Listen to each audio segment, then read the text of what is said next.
Na nedavno održanom 48. po redu sajmu turizma u Novom Sadu, ugostiteljsko-turistička škola iz Vrnjačke Banje osvojila je još jedno priznanje. Veliku zlatnu medalju za kvalitet u obrazovanju kadrova za ugostiteljstvo i turizam, odnosno osvojila još jedan stepenik koji pozicionira ugostiteljsko-turističku školu na pijedestal škole koja je priznata, uvažena, pozitivno vrednovana i koja svake godine ima sve veći broj kandidata za upis na školovanje. I sad pazite, kad od nekog nešto očekujete i to dobijete, to je zadovoljstvo. A kad nešto ne očekujete pa onda dobijete, onda je oduševljenje. Tako da teško može ugostiteljsko-turistička škola da oduševi javnost, jer smo, kako ste i vi rekli, razmazili, bolje rečeno navikli na takva priznanja.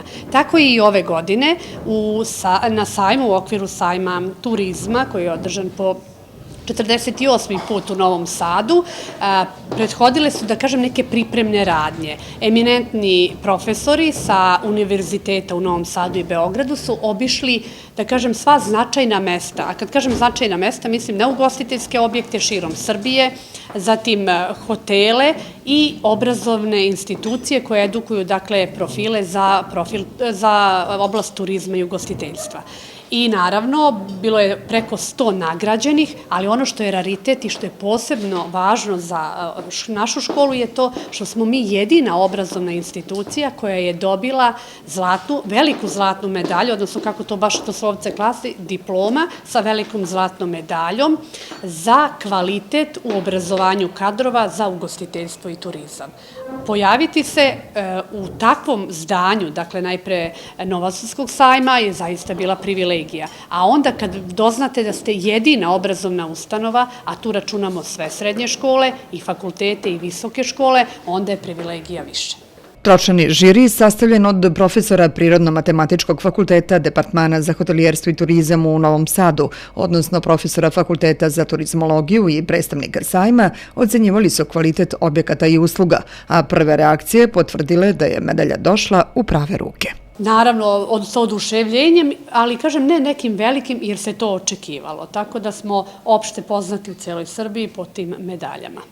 A to se očekuje zbog kontinuiranog rada u ovoj školi. Evo i dok razgovaramo, još jednom zatičemo radnu atmosferu u kabinetu usluživanja u školi, a sve u sklopu priprema za novo predstojeće takmičenje na kome će se škola pojaviti.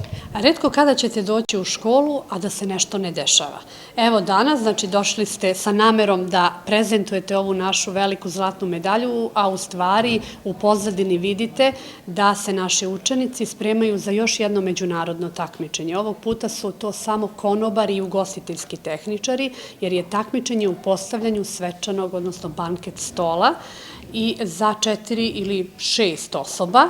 I naravno tu je standard koji je naravno međunarodni propisan, tačno vreme za oblikovanje i formiranje salveta, postavljanje stola, posluživanje i tako dalje. Dakle, imat ćete naravno prilike da kasnije dođete i sa akterima, a kad kažem akterima mislim sa mentorima i učenicima, da malo detaljnije popričate o tome što će slediti u Makarskoj od 3. do 8. novembra.